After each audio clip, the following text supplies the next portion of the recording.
ఇంతకు ముందుకు ఈ కస్టమర్ మన దగ్గర డ్రీమ్ కేక్ తీసుకున్నారు. వాళ్ళకి చాలా టేస్ట్ బాగా నచ్చింది. కాకపోతే తన బర్త్‌డే రోజు ఒక కేక్ అయితే ఆర్డర్ ఇచ్చారనమాట. పేస్ట్రీస్ లాగా కట్ చేసి ఒక 10 పీసెస్ పేస్ట్రీ లాగా కట్ చేసి ఇవ్వమని చెప్పేసి అన్నారు 1½ కేజీలో. నేనేమన్నాను, మీకు డ్రీమ్ కేక్ చాలా బాగా నచ్చిందన్నారు కదా! నేను ఇలాగ చిన్న డ్రీమ్ కేక్ బాక్సెస్ లాగా మీకు సెట్ చేసి ఇస్తాను. ఈచ్ వన్ 79 రూపీస్ పడుతుంది. ఓకేనా అని చెప్పేసి అడిగాను. వాళ్ళు చాలా హ్యాపీగా ఫీల్ అయ్యి ఓకేనండి చెయ్యండి అని చెప్పేసి అన్నారు. కాకపోతే ఫీలింగ్ మాత్రం బటర్ స్కాచ్ ఐస్ క్రీమ్ అడిగారనమాట. నేను బటర్ స్కాచ్ ఐస్ క్రీమ్ ని పెట్టానన్నమాట.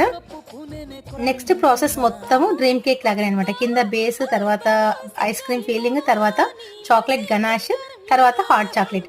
ఇంకోటి ఏంటంటే వాళ్ళు కోకో పౌడర్ అయితే వద్దు అన్నారనమాట. కోకో పౌడర్ ఫ్లేవర్ అనేది వాళ్ళకి నచ్చదట. అట్లా అని చెప్పేసి చేశాను. ఈ ఐడియా మీకు నచ్చిందా? ఖచ్చితంగా కామెంట్ అయితే చెప్పండి. ఫస్ట్ టైం చేశాను ఈ మినీ డ్రీమ్ కేక్స్.